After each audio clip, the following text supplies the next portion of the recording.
menjelaskan tentang normalisasi database.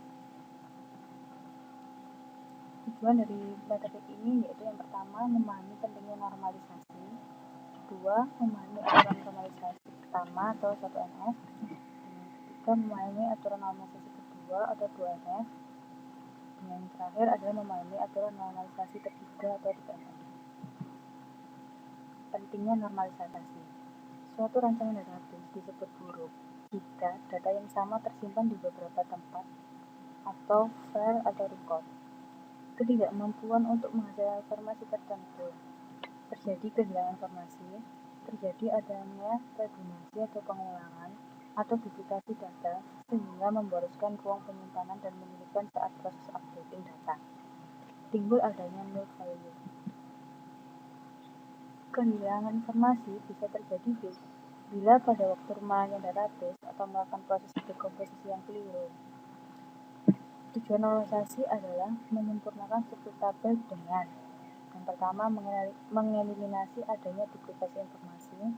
Yang kedua, memudahkan pengubahan struktur tabel. Dan yang terakhir adalah memperkecil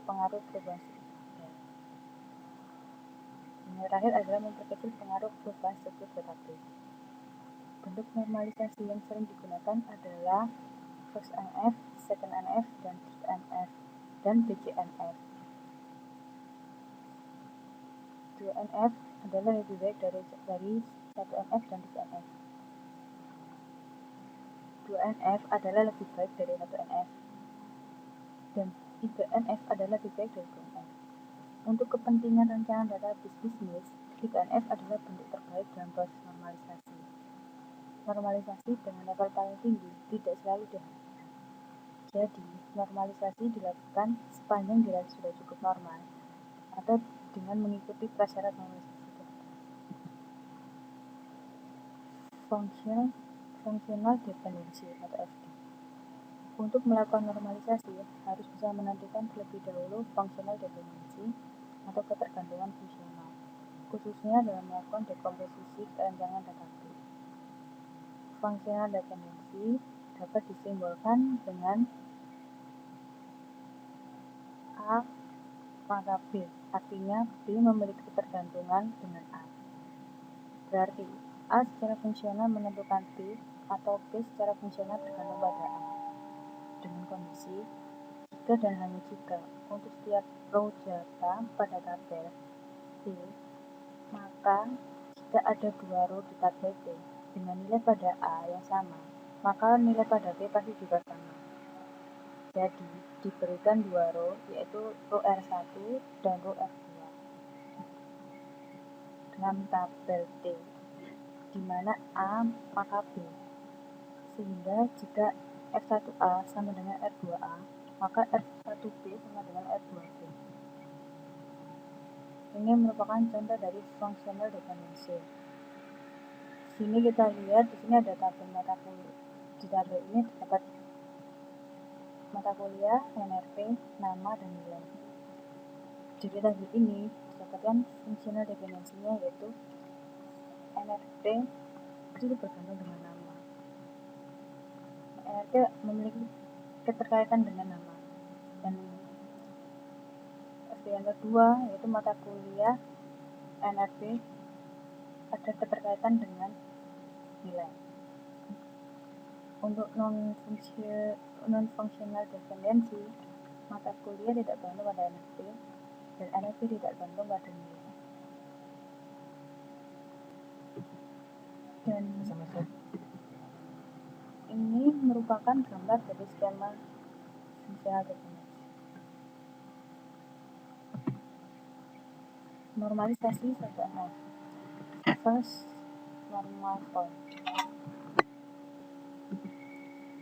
First normal form atau 1NF merubah dari bentuk tabel tidak normal atau anormalis tabel menjadi bentuk normal pertama atau 1NF. Suatu relation F disebut first NF jika dan hanya jika semua atribut value-nya atau simple atau atomic tidak boleh ada atribut yang komposit dan multi-value. Tujuan 1NF adalah membuang adanya pengulangan atau redundansi data.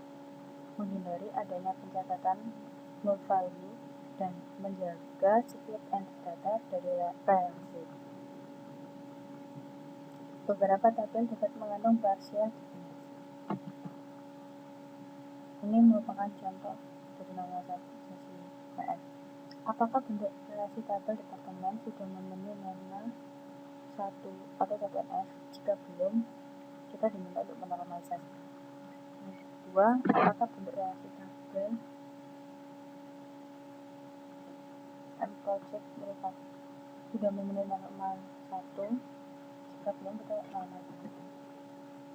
Dari contoh tadi, yang pertama, sebuah bentuk relasi tabel departemen dengan asumsi setiap departemen dapat memiliki sejumlah lokasi. Itu dari gambar ini. Bentuk relasi tabel departemen pada gambar tersebut bukan merupakan bentuk norma 1NF karena pada delegation bukan atribut atomik, sehingga pada kasus ini delegation tidak benar-benar fungsional dependen pada primary key.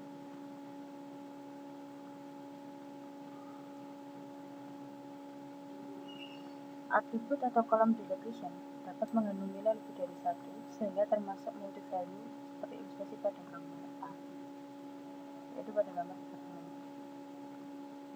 Gambar A ini bisa dilihat kalau delegation-nya bisa berisi lebih dari 2.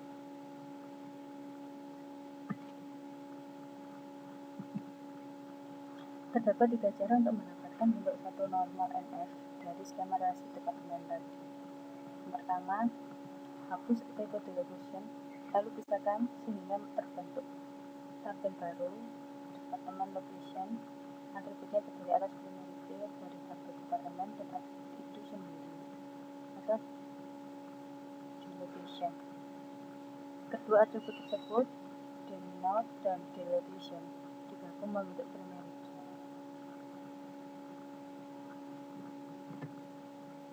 Yang kedua, sama seperti dengan cara 1, dengan pengembangan atribut key yang masih dalam satu relasi atau ketika kombinasi menguntungkan karena menyebabkan terjadinya redundansi dengan penulisan demand dan DNPRSM berulang-ulang seperti pada gambar ini.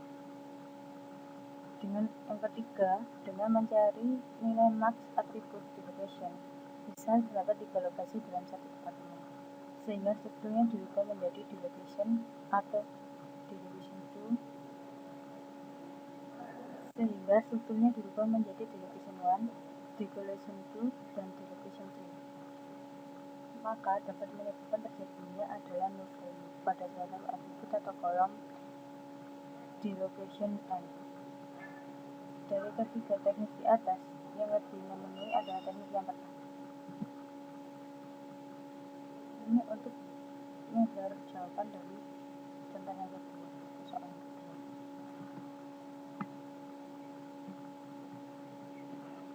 Anormalis tabel atau tabel tidak normal. Suatu tabel dikatakan anormalis jika yang pertama mempunyai penggandaan file yang sejenis. Contohnya tabel di bawah ini adalah tabel siswa mengambil mata kuliah.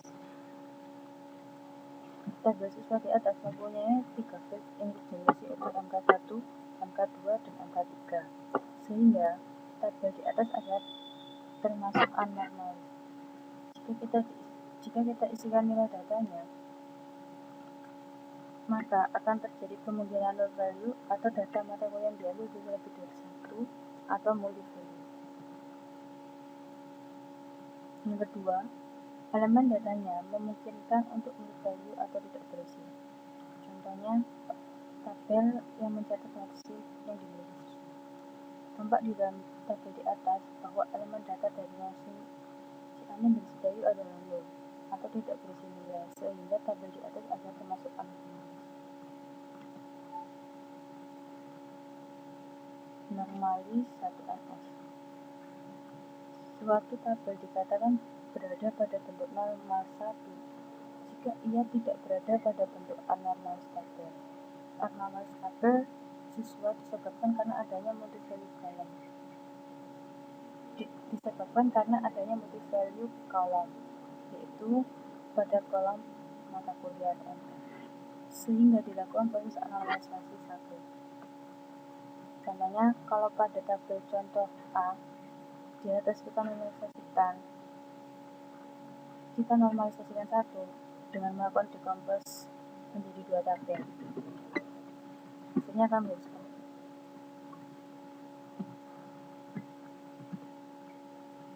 Kalau pada contoh yang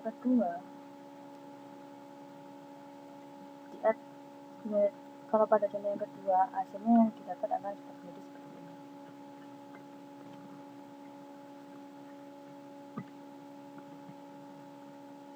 Contoh yang ketiga, itu format tabel yang dikenal saya. Nama Amir, alamatnya Keputih, dan memiliki 3 anak, dan pendidikan A-nya masing-masing berbeda. Bentuk anormalisnya atau redundansi pada alamat yaitu seperti ini. Dari bentuk tersebut, untuk dibuat menjadi normal 1NF dan 2NF itu menjadi seperti ini. Contoh